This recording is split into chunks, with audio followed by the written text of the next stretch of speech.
Welcome to HR Talk with HRLocker. On today's episode, we have Ruairi Guckian, owner of GHR Consulting. Ruairi is a highly experienced and qualified HR professional with both national and international experience. Prior to setting up GHR Consulting, Ruairi worked in senior HR management roles in London and in Galway. Ruairi is also CIPD qualified and has a B.Comm from NUIG, a Master's in Corporate Strategy in People Management and Development from NUIG, and a Postgrad in Human Resource Management from London Metropolitan University. And today we're discussing strategies that companies should be taking around communication, engagement and inclusion when it comes to returning to work. We talk about a very interesting NUIG study that centres around the topic of remote working, and we also discuss how to go about making a future crisis strategy. Ruairi, thanks for joining us today on the podcast. Just to start off, to give people and listeners an idea, could you just tell us a little bit about yourself and what you do? Sure, yeah. So I'm based in Galway City. I am a HR consultant. So I just set up my own consultancy back in October of 2019. I suppose going back to the start, I did my degree in commerce and NUIG and did a master's in corporate strategy and people management. My first job after that, I went up to Dublin to work for a beer company, Stella Artois, in a HR role, and I worked for about 2.5 years with them, getting 2 free cases of beer with every paycheck. So it was a dream first job, really. I spent about 2.5 years traveling, working in basic HR roles in Australia and New Zealand. And I returned to Ireland in the middle of the credit crunch in December 2009. And my next HR role was with Crossrail in London. So I moved to London for 4 years with my wife. And I worked for a French company called Sistra, who were helping to build the Crossrail project. So Crossrail is the largest civil engineering project worth about 16 billion in the UK. After I got married in October 2013, I moved home and I worked for a couple of companies. I worked with Ruairi and Ballinasloe for 4 years. Which is actually where I initially became familiar with HRLocker. It was exactly really what we were after at that stage. And I worked as a Carraboyle HR director in Galway for a period of time as well. But to be honest, from speaking to friends of mine who are business owners, they were constantly looking for HR advice. So I realized that there was definitely a market, I think, for small to medium-sized businesses who want to outsource their HR functions. So that's why I set up on my own. And so far so good, apart from the worldwide lockdown, you know? Yeah, absolutely. And obviously COVID being the topic that it is for the last few weeks and months, you mentioned there, people looking for advice from you as a HR consultant. Has a lot of that been around COVID? Yeah, I mean, the main thing people are looking for at the moment is they're looking to reopen their offices, you know, and they want to do it in a safe way. I mean, obviously, there's a duty of care from the employer to their employee under the health and safety legislation, okay? So they want to make sure that they're not putting their employees at risk by asking them to come back to a workplace that potentially is unsafe for them. But I mean, there's a lot of things I'm advising my clients. There's a lot of basic structures they can put in place to make it, you know, make employees. I mean, most employees are worried. Let's be honest about it. So It's trying to put them at ease. So it's communicating with the employees to let them know what they're doing to mitigate, you know, the effects of the COVID, of the situation, you know. Yeah, absolutely. So they're asking you for kind of a strategy how to come back into the office, maybe in a dual working type of way or maybe full time. Yeah, well, it's probably twofold, really. That's for clients who are probably in a position to reopen, and they want to work out a strategy to reopen and what they can be doing. So I'm advising them, to reduce maybe the numbers in the office. So if they have 30 employees, to only maybe let 15 into the office at any one time. Maybe set up a safe return task force who will it can consist of maybe the HR manager, a few other senior managers, and a few employees.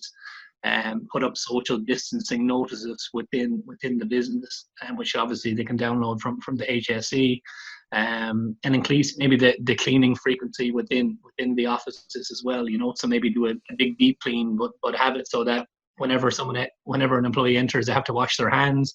Maybe put wipes and stuff on everybody's desk, and just reinforce the whole sanitization aspect to the cleaning of the office. Yeah, that's actually very interesting. There's actually the health and safety considerations, and the duty of care, as well as just the strategy of how to get them back in there, but keep them healthy in there while they are there as well. Absolutely, and I mean it's not just on the employer side. The employee has a duty of care as well. If they're feeling under the weather, that they need to stay at home. If they feel like they may have the symptoms of COVID, the last place you want them is come into an enclosed workspace.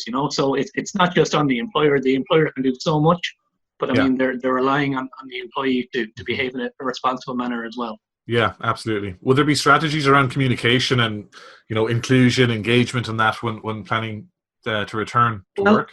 I was speaking, as I mentioned, on local radio yesterday, and all I would really reinforce to employers is to, communicate with their staff. It doesn't need to be, it can just be a WhatsApp group, it can be an email, but it'd be doing it on a regular basis to update them where the business is at with regards to government guidelines, when it expects to reopen. So it's not a strategy as such, it's just basic communication, and you'd be amazed the amount of employers who basically haven't been in touch with their staff in 4 or 5 weeks, So it's keeping the communication channels going, keeping the employees informed, letting them know when the business hopes to reopen. I mean, because these people this is their livelihood as well. So it's just basic keeping employees informed.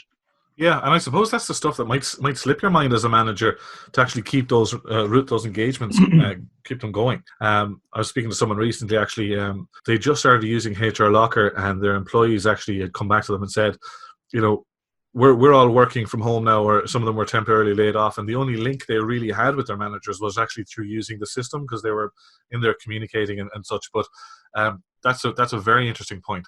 And I actually got a text from an old colleague yesterday after discussing it on the radio, and her comment was something along the lines of, "We haven't heard a single thing in 6 weeks," So they're all working from home, and so again, people take it for granted. It's a WhatsApp message once a week, it's an email once a week. It doesn't need to be. It can even be a brief phone call just to reassure people, because look, people are worried. There's going to be a lot of redundancies, and that's probably the second most topical issue I'm faced with from employers. It's not just a lot of people won't be in a position to reopen, and they're looking for advice around redundancy. Yeah, absolutely. Are there, would you say, Ruairi, existing HR policies and procedures that you might have in your business that need to be reviewed when the lockdown starts to ease a little bit? People can kind of seep back into their offices a little.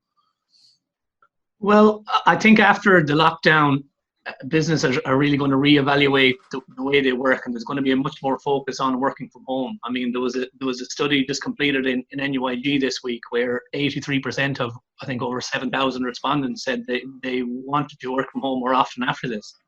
And I think 50% of those respondents had never worked from home before. And I've seen it in my own experiences in Ireland, where the employers maybe were a bit skeptical of working from home and probably saw it as, well, if I can't see them and they're not in the office 9 to 5, am I getting value for money? Was the kind of, in my opinion, was the kind of mindset.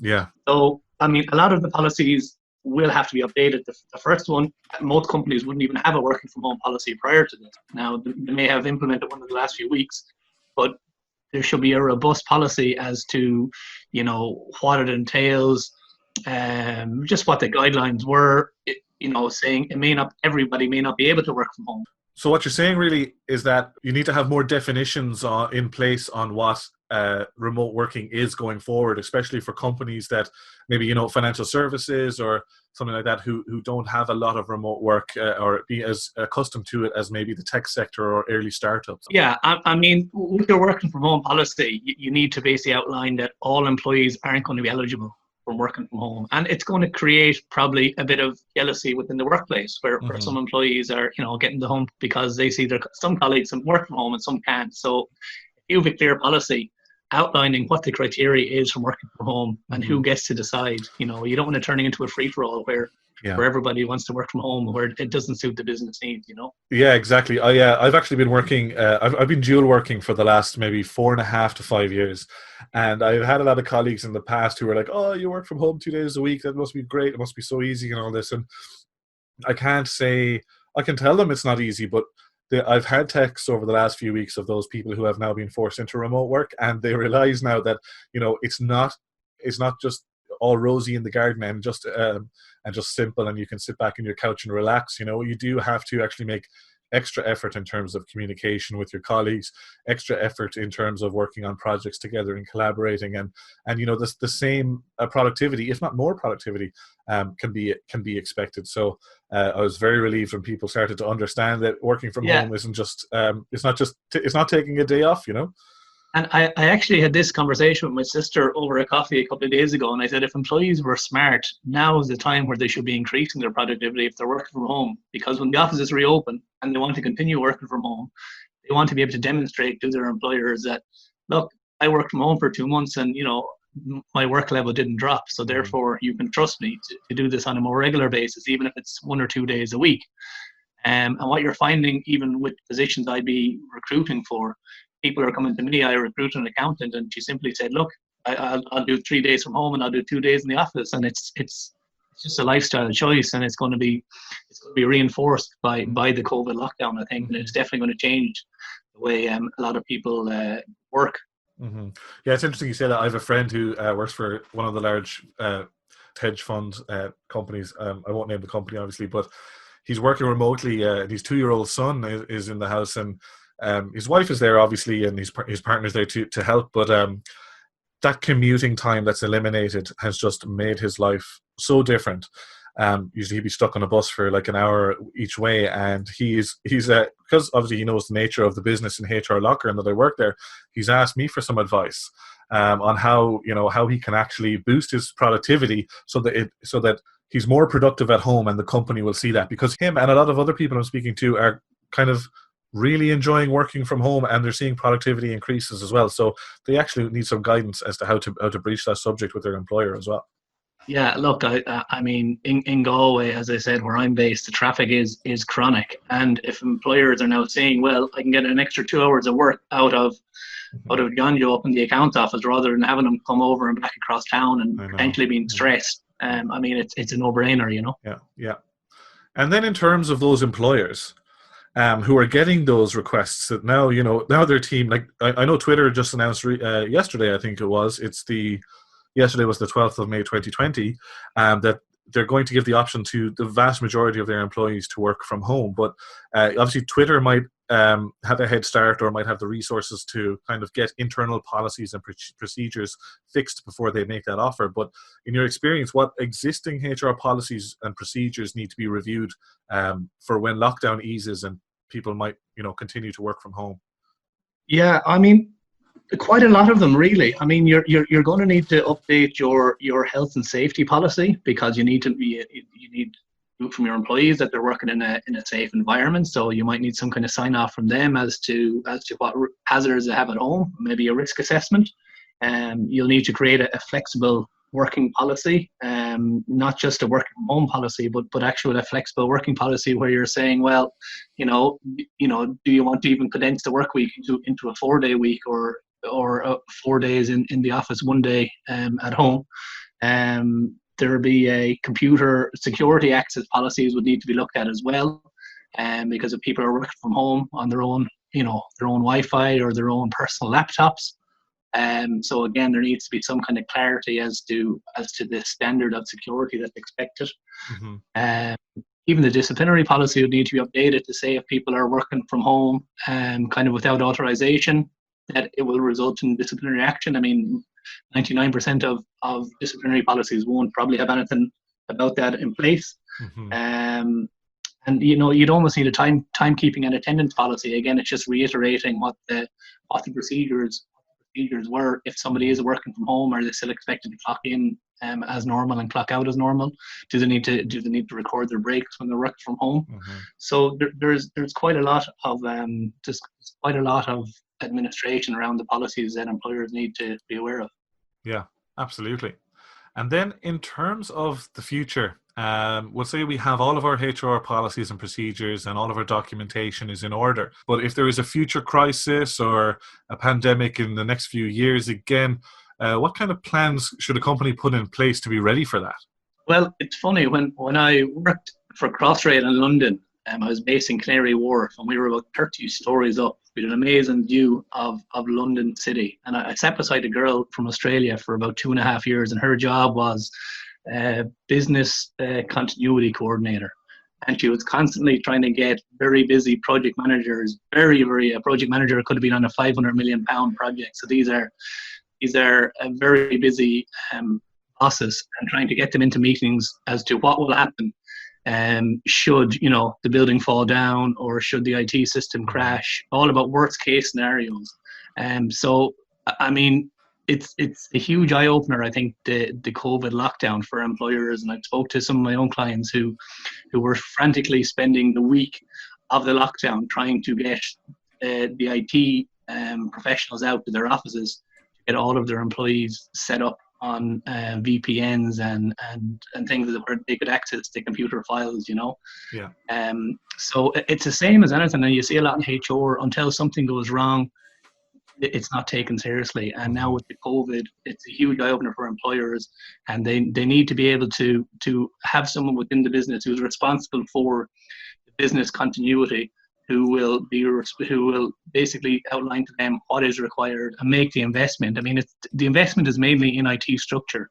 When I was in Dubai, for example, you'd have one server on site and one server off site. Because if the building burns down, you need to make sure you still have your files, you can still process orders, you still have all your customer details. Again, it's until something happens like COVID, that's when people jump into action. Yeah, absolutely.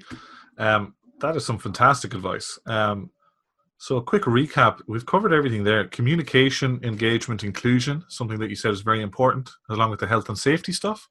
Updating all of the current policies and procedures that might be applicable, and putting in place contingency plans, and obviously a lot of the tech stuff that you might need in order to do that. So we've covered an awful lot there. So that's very valuable, Ruairi. I won't keep you too long, because we'd love to have you on again and hone in on some of these topics and maybe expand into others. So Ruairi, thanks for joining us. We're looking forward to having you on another podcast. Just in closing, would there be anything key that you'd like to let the listeners know? Well, I suppose it's just really making them aware of the resources that are available to employers during the current pandemic, which can be of assistance, not just employers, but employees maybe who are sitting at home and want to maintain their skill level. I mean, with the local enterprise offices, they offer a business continuity grants worth €2,500, and they're for HR services, for IT services, which kind of links in with what I was saying there about businesses who maybe want to update their IT infrastructure for the working from home.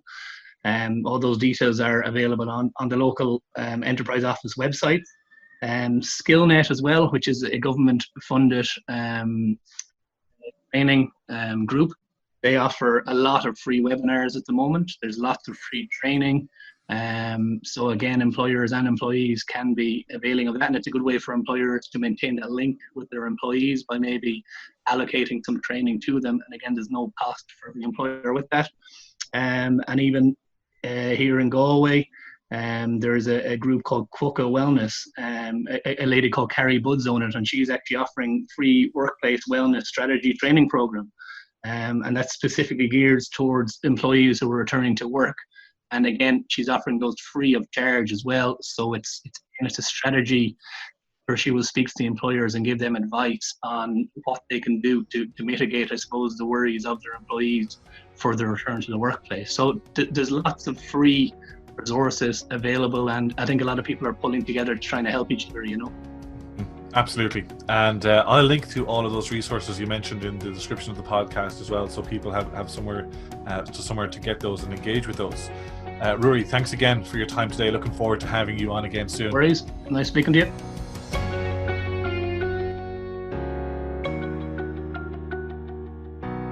Thank you for listening to another episode of HR Talk with HRLocker, the podcast that brings you all things HR, adult development, remote working, and deliberately developmental organizational culture. We're available on iTunes, TuneIn, Stitcher, Google Podcasts, and anywhere else you get your favorite podcasts. Subscribe now and tune in for the next episode.